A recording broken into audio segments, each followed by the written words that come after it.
Stephen Speak, the podcast about everything and nothing. Don't forget to subscribe. Hello, welcome to Stephen Speak, episode 20. Thank you very much for joining me. Excuse my croaky voice if you can hear it. I am not very well. I have a little bit of a cold, a bit of a snuffle, which is lovely. So forgive me if I snort, sniff, and choke my way through this podcast. I already have done once, actually, so I've got a little bit of a confession for you, which might make you snigger. It made me swear, but I've literally just recorded this podcast and then realised that I didn't have the microphone plugged in, and the pickup that was happening was actually my internal microphone on my laptop that was picking my voice up. And I was thinking, oh, that doesn't seem to be so good, but my Mixcast was showing that it was a good thing, because I'm using my Mixcast at the moment just as an audio interface, not using it to its full potential yet, and literally just recorded like 32 minutes of stuff, and it's useless because the audio quality through is better than I thought, but it's not it's not podcast quality. But fair play to the MacBook, like it did pick up my voice reasonably well, but I want you to hear the full richness of my tones. Anyway, what's today's about? To be fair, it's actually made me happy. I think I was a bit of a solemn mood before that, but it's kind of made me perk up, so it might be a better show because of it. Anyway, today's podcast is, I want to say solemn, but it's not really solemn. It's just about world events. So, obviously, I'm from the UK, and I am. I'm not gonna lie. I'm currently mourning about our Queen Elizabeth, Her Royal Highness Queen Elizabeth II, passed away this week, and I thought the Queen was great, but that's not what this podcast is about this week. This is about like world events. You know, like where were you when things happened, and what do you remember, and why we remember them, and things like that. Really, it's like why do we encapsulate their moments in our lives so vividly, to the point that we know scents, smells, sensations of where we were. And I'm just going to go through some events from my life that I remember really vividly. And some are less important than others, you may say. Some are things that, you know, are developments, and some are things that brought the world to the stand, for good or bad. Yeah, so let's get into it, and thank you for joining me. Did I already say that? I don't even know. My brain's fuzzy. And plus I've already been talking for half an hour, so my throat's a little bit dry. So I do have some Pepsi. Well, it's not actually Pepsi, it's a little cheap cola, so but I might be sleeping on that at some point. But yeah,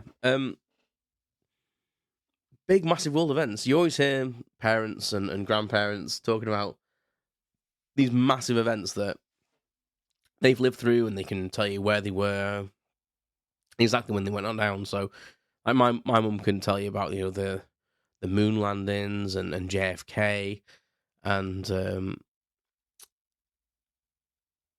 know, just things like major events like that make worldwide news.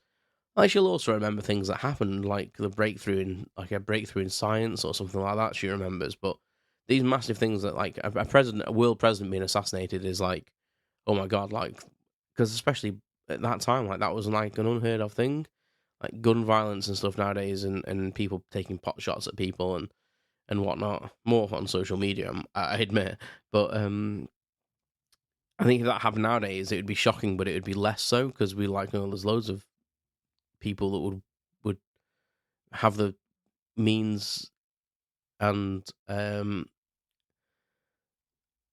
maybe deluded reasoning for doing stuff like that. You know, people have their own causes and stuff, and they aren't afraid to act on them now. You know, we have, like, terrorism is a thing that's now kind of recognized, really, more than ever.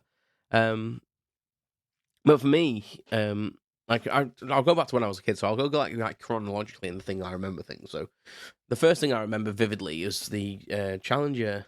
Well, actually, probably not actually. First thing I remember really vividly is an earthquake. And that was when I was studying we were studying in my mum's kitchen, my family home, and I was really young at the time. My mum can't believe I remember this. She I think is a little bit doubtful, but she'd never told this story to me. She was telling someone, I think there'd been an earthquake, and they were saying, "Oh, do you remember that earthquake years ago?" Blah blah blah blah blah. Oh yeah, it was really bad. And I was like, "Oh yeah." I said we were stood in the kitchen, weren't we? And the plates were rattling on the shelves and stuff because she had one of them, what they call the plate rack things, like a cupboard. What are they called? Answer on a postcard. Anyway, um, brain not functioning. And yes, all the plates were rattling in, and I remember my mum looking a little bit like worried and concerned, and she was holding me in her arms, but my mum basically said that I was about like I think like between 9 and 12 months old or something. I think at the time, so what I described was exactly what she said, and she goes, "I've never discussed that with you. How do you remember that?" And I was like, "I don't know, I just do." Um, but you get some people that do remember things from when they're very young, especially when something maybe scary happens or something unusual. But I definitely remember that. That's not someone that's spoken to me. I can picture that in my brain quite vividly, and I really don't have many memories from that house. And there's not many pictures from that house that I've seen. It was only there a few years before we moved and went to my proper family home, as I call it. And then following that was something from when I was probably like 3 years old, and that was the Challenger space rocket exploding on takeoff, which it'd only been in flight a minute or so, like just over a minute, I think it was, and it just exploded, and I can't really describe it more if you don't know about this. I mean, I'm sure you can Google it, and it's probably on YouTube, but it just turned into a big firework. It just turned into fire and sparks and flaming debris and traced across the sky. And I remember watching that, and I'm pretty sure it's not reruns of it going through because I remember my mum watching it with me. Because my mum's a very empathetic person, going, "Oh my god, that's terrible," and people on board, and "Oh my god, that's awful," and all their families and stuff. And um, I'm guessing it wasn't like a recap months later or years later when NASA were going to do something else. So obviously, every time they did launch another one, they did kind of show that footage, say this is what happened last time, which is terrible, really, isn't it? Like that's not very being empathetic for the people's family, the astronauts that were on board. But I remember that because I think it captured my imagination of seeing like something going into space, like being launched into space. And when you're a kid, like that's ace. But I was only like 3 when that happened. Um, Maybe younger than that. I mean, when did it happen? Like, I know it was like 86. But I remember standing in the middle of the living room watching the news, seeing that take place, or seeing the footage of it happening, and it's quite shocking, isn't it? It's like, and I don't think I fully understood what was actually happening. To be honest, um, I don't think I had that empathy as a child to go, "Oh my god, there's people on board that." I kind of understood there was people on board it, but I don't know if I understood they died. I don't know if I made that connection to death, and death's a weird thing, weird concept when you're very young as well. You don't really fully understand that someone can then not be there. Um, yeah, bizarre. And then probably the next big thing in my life that I remember, and I'm sure a lot of people do, is the Berlin Wall falling down. And again, and this is why I'm thinking I may be autistic, because at this age I probably should have had a bit more of an understanding. I don't know, maybe not. Maybe it's just me being hard on myself. But I remember thinking when they were taking, I didn't really understand the reasoning for it. I think my mum and dad tried to explain, saying no, it's like this wall of oppression and communist reign, and they want to take it down, because it splits East and West Germany, and I think it was lost on me, to be honest. And I I just recall thinking, them people are really high up and going to fall off the wall and hurt themselves, and that wall's really, really heavily graffitied on. Who's done that? That's really bad. Someone's really naughty. And when there was footage of them actually like knocking it down and stuff, I was like, what are they doing, knocking this wall down? Is it their property? What are they doing? Because these were like just everyday people, and they were just hammering this wall apart with sledgehammers and anything to get a hand on. And then I just remember like it being nighttime and people singing, and there just being this massive party. And literally all I could think about was, why are they like vandalizing this wall? And why aren't official people taking it down? And is the health and safety been thought about? because that's the sort of child I was. And then seeing, of all people, Michael Knight himself, David Hasselhoff, singing um, a song on top of the wall, and I at the time did not know he was a singer. I did not know he was massive in Germany. I didn't find that out until years later. Very, very bizarre. But again, something that stuck in my head, and probably not for the reason that it should have stuck in my head, but more for the reason that I just thought there was some heavy vandalism going on, and David Hasselhoff is alleged singing on a bloody wall in Germany, and probably wondering to himself where the hell was Kit. Not gonna lie. But again, it's strange, isn't it? How our impressions of things can change depending on our age. Because someone remembering things like an adult remembering the Berlin Wall fall down, knowing the significance of that, and depending on where you are in the world as well. If you're an adult in Germany when that happens, like you will more than know the significance of it. But if you're an adult in the UK, you know the significance of it, but you're not living it. So it's all like relative to your understanding and concept and age as well. Because even though my mum and dad were saying, "Look, this is a massive thing. This is going to give people freedom," and I was just like, "Well, they're knocking a wall down. That's really dangerous." And like, if you've ever watched the footage of the Berlin Wall being brought down, they were bringing chunks of it down. They weren't really caring if the below bit was that clear, because I think they were all drunk.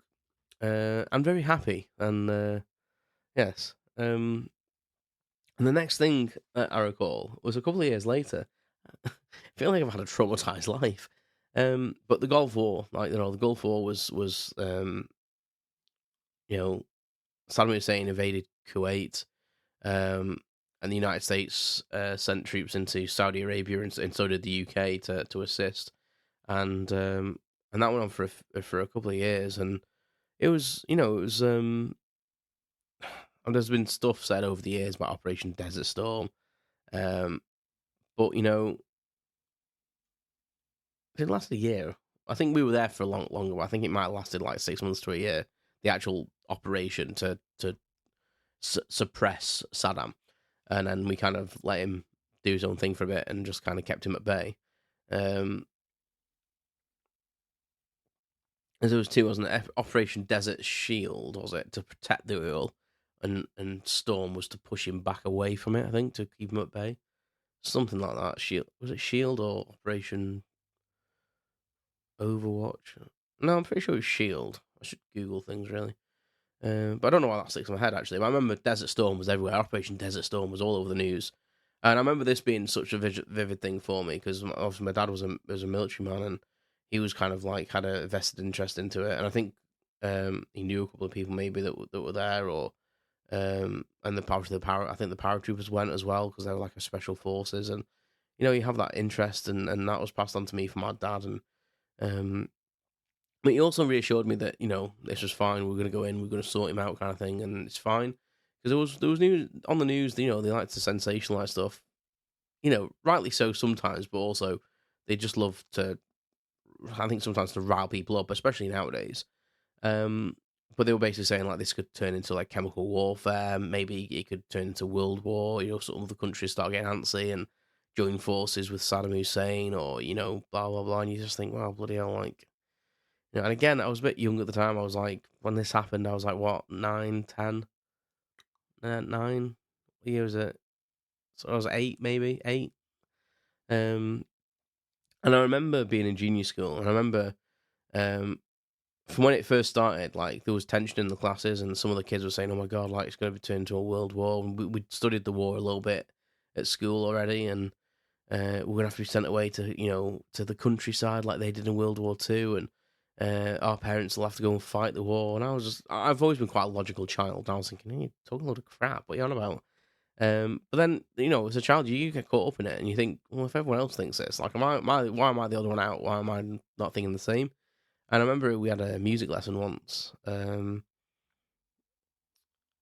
it just turned into an absolute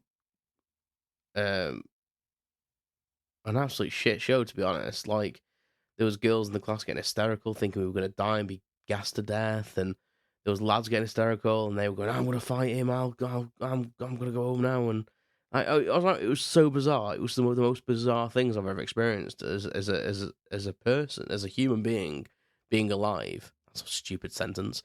Um, but I just remember at the time. But I kind of got swept up in it because they were like, "You were right," and I was like, I think I was more worried because I didn't understand why I wasn't concerned. Maybe.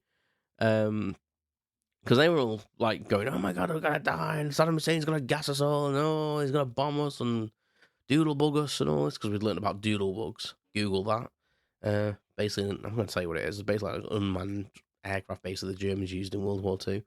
Um, Google it.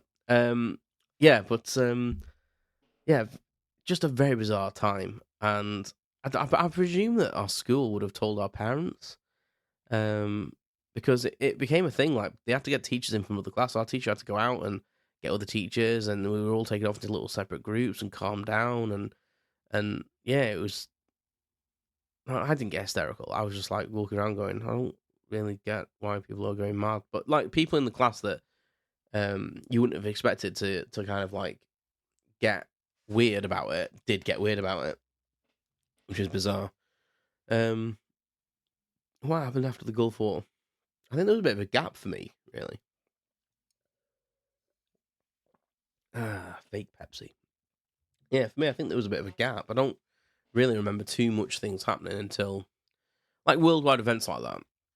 Um, PlayStation, that's something. Technology, like technology comes out, doesn't it? Like I remember peaks in technology, to be honest. And what happened in the 90s, like CDs. Like my dad got a CD player, amazing. Like it does make me feel old because like he's talking about technology and stuff. Like, and I know that sounds like I'm like bundling technology in with like people dying and stuff, but you know, what I'm talking about here is like life events, not like not the basis behind it. And I'm not trying to like trivialize one against the other. I'm just saying that these are the things that I vividly remember. But I remember us getting a CD player in the early '90s and seeing this like weird disc and putting it in, and music came out, and it was such high quality, and there was no hissing and just absolutely banging tunes. Um, I think Tina Turner was one of the first CDs he got. My dad's a bit of a Tina Turner fan. I think he fancies her more than her music, to be honest. But yeah, um, yeah, just really, really, really bizarre stuff. And I've seen quite a lot of technology come, actually, major advances as well. Because like, it makes me feel old, as I said, because like I remember like again, your parents used to say this to you as well. Like, I remember I did that. I remember, and I never used to have that, and you just think, oh, sod off.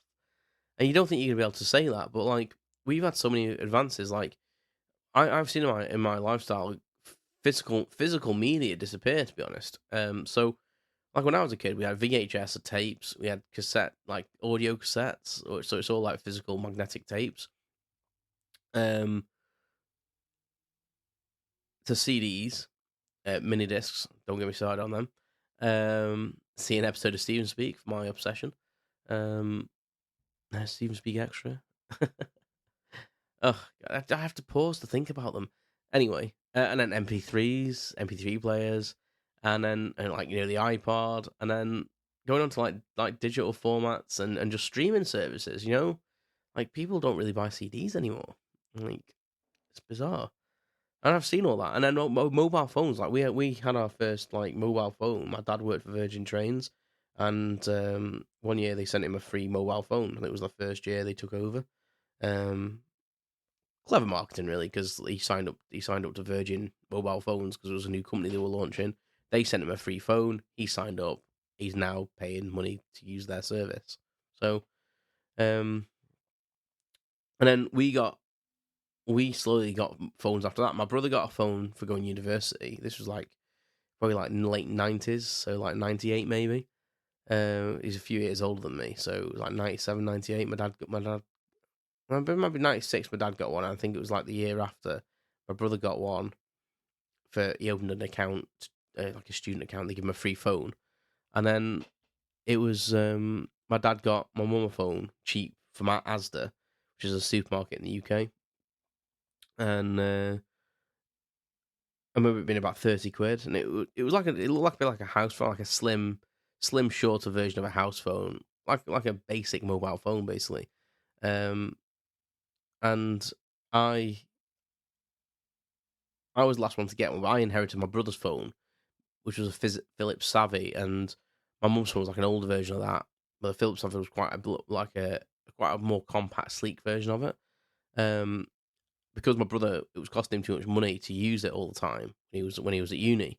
So my mum had given it to me just for emergencies, and they literally given it to me and said, "Don't use it." And I was like, "Brilliant, thanks." So I used to text my friends on it very rarely, and literally use it to phone mum and dad if I needed to, and occasionally used to phone my mates on it. But I literally was strictly said, "You're not allowed to use your credit on it." And they bought my brother one of these cheap phones as well, same as my mum had. Um,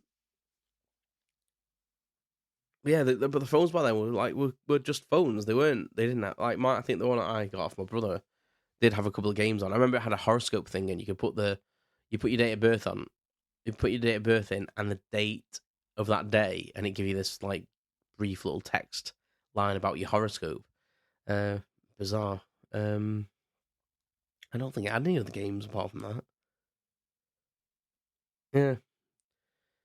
But the technology increased, like 2007. I remember that being the year that iPhones came out, and what a game changer that was. Like we went from these push button phones. Some of them had color screens. Like I had a color screen T68, Sony Ericsson T68i. I bloody loved that phone. Incidentally, when I damaged it and had to get my insurance to fix it, they give me this bloody massive brick Motorola. And it's stuff like this you don't realize anymore. Like, what did we do before mobile phones? Because I had to remember all my numbers when I was younger, even when you had a mobile phone. Because for example, this Motorola thing wouldn't remember your number. If you were texting someone, even if you were replying to them, you had to type their number in. Like that was a thing. Now you just reply and it just does it. Like you don't have to, it remembers everything for you. Um, yeah, and payphones, seeing the abolishment of payphones in most places. Like we used to have BT charge cards. BT's company in the UK, British Telecom, and we used to have me and my brother, before we had mobile phones, we had these cards, and you could go to any payphone or even use someone else's phone, and you dial this special number, put this pin code in and this number in, and then you could dial another number. Mine went straight through to home because I had a basic version. It was call home only. But my brother, because he was a bit older, he could call anyone. But it then charged our personal phone account on my mum and dad's phone bill, basically. So we didn't have an excuse not to phone home. Yeah, we've seen all these technological advances, and for me, they're life changing. Like they're big events, but obviously in a different way to a war in Iraq or in Iran and Kuwait, and that. That's it was Iraq. I'm right. It was Iraq. It was Iraqi forces, wasn't it? Yeah. Yeah. So in a different way, isn't it? So it's just again, this is just things that I remember that have stood out in my life. Um, yeah, and then I'm obviously recording this on the 11th of September 2022, and 21 years ago, a couple of planes, well, a few planes, but two planes flew into the Twin Towers in New York City, and I think for me, that's probably one of the biggest things I remember in my life, because I was an adult when it happened. I was approaching 18. Was I 18? Yeah, I would have been 18 that year. So I was 3 weeks off being 18. Um, and I remember the day, and this is one of the things. This is probably the most vivid one, because I remember the day. It was a Tuesday. I had a couple of free periods, I think. I'd taken a half day off, or maybe I was just back in college because, sorry, mum and dad, I used to skip lessons sometimes, or just go to the pub and get drunk and then go back to college. But that's a story for another day. But yeah, I remember I was quite a gym phobia. No, not gym phobia. Jeez, not a gym. I didn't have gym phobia at the time. I was actually quite good at going to the gym. That was the most complex way of saying that. But I used to ride my pushback a lot, and I was quite svelte at the time. I was trying to get fit for joining the army, and I remember riding from college to the gym, walking into the college, and I was getting ready to get on the exercise bike to do a warm up, even though I've ridden 4 miles. Um, and the guy in the gym, like one of the trainers, was like looking up at the television, and I looked up at it and just saw like this plane flying into a tower, and this news report, and I was like, oh, this must be like a film trailer. And then it kind of went on. I thought this is a weird one, and I said, oh, what's this? Is this like a trailer for a film? Was this like a film that's on? And I was thinking to myself, them effects are amazing. Um, and he was like, no, mate, like someone's flown a plane into a building in America. And I was like, what? And he was like, yeah, this is real. And I was like, what? He said, I said, what sort of plane was it? He says, that's the Twin Towers, mate. They're massive, and it was like a massive jumbo jet or something. And I was just like, that's insane.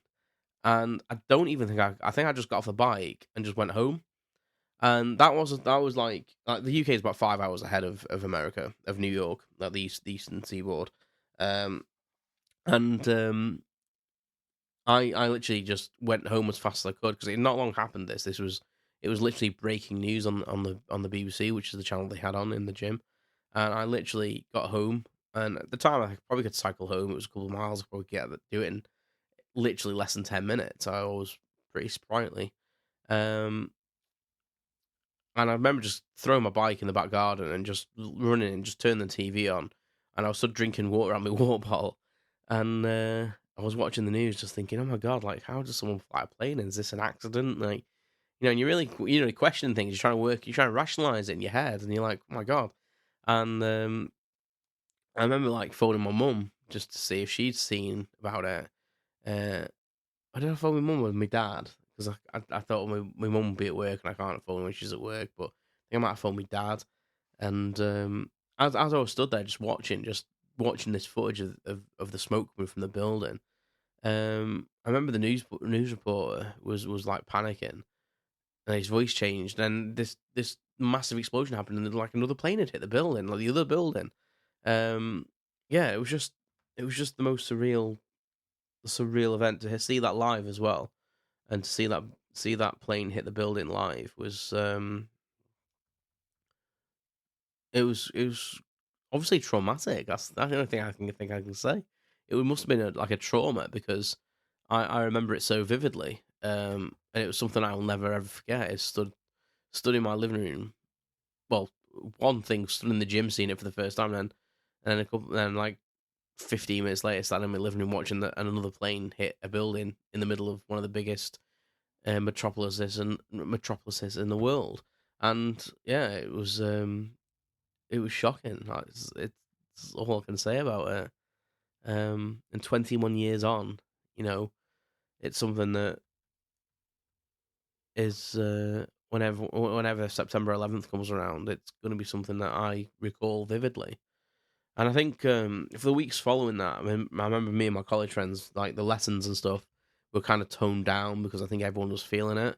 And it was strange because it's like not your country, but it was kind of like, it kind of opened that kind of worm really. Is like if they can do that on that scale, what can these these bad people do? You know what I mean? That's sounds like a childish way of putting it, but that's kind of what it was. It was a scary thing to think that that we're not safe, and it was a worrying time. And I just remember reading the newspapers and looking at looking at the pictures that were in the newspapers of the the stills of the planes approaching the building and hitting them, and the pictures that were coming out, the transcripts of phone calls from loved ones, and this picture building up about what had happened. And I think one of the most shocking things and the footage as well of especially the documentaries that have come out since is the people jumping from the building. I think for me being like an 18-year-old or close to 18, um, thinking about thinking about my own mortality as well, and thinking if I was 80 stories up in a building, I would know where I would definitely try and wait for someone to save me. Like, what conditions must there have been to make someone leap out of an 80-story building? I know that's getting a bit morbid, but that's the thing. That's why it lives on my memory so long because it's just even now it's when you see the footage. If you go on YouTube and you Google the Twin Towers and September 11th and all that, it just doesn't look real. It does it. And there's loads of conspiracies, and I'm not going to get into that. But it's just crazy, isn't it, to think that happened?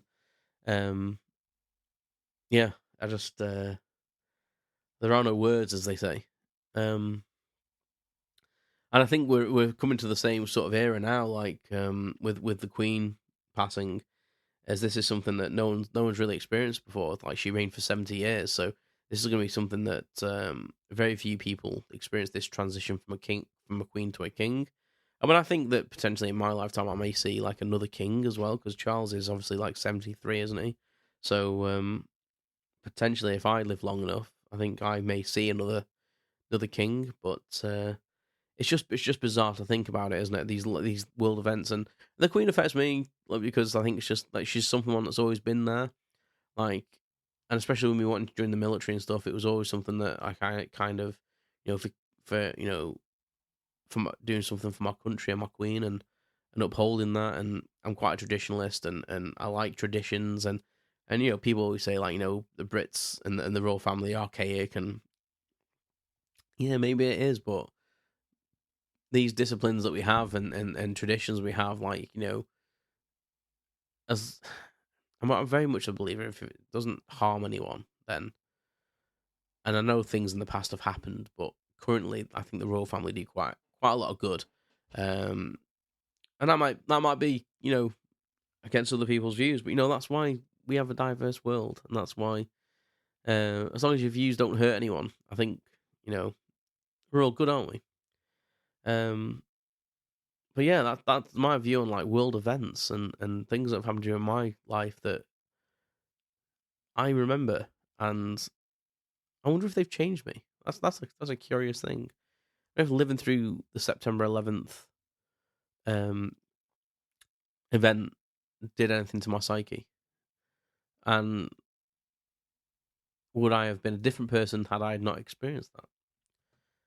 Who knows? Who knows? Let me know on social media at StephenSpeakPC whether you have had any similar experiences. Have you had something amusing happen in your life? Because these are all, like, things they're normally things that have negative connotation attached to them.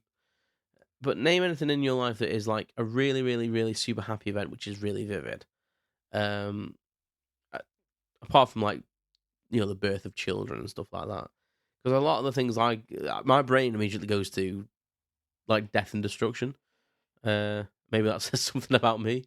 I'm half Irish. That's what I'm gonna say. Yeah,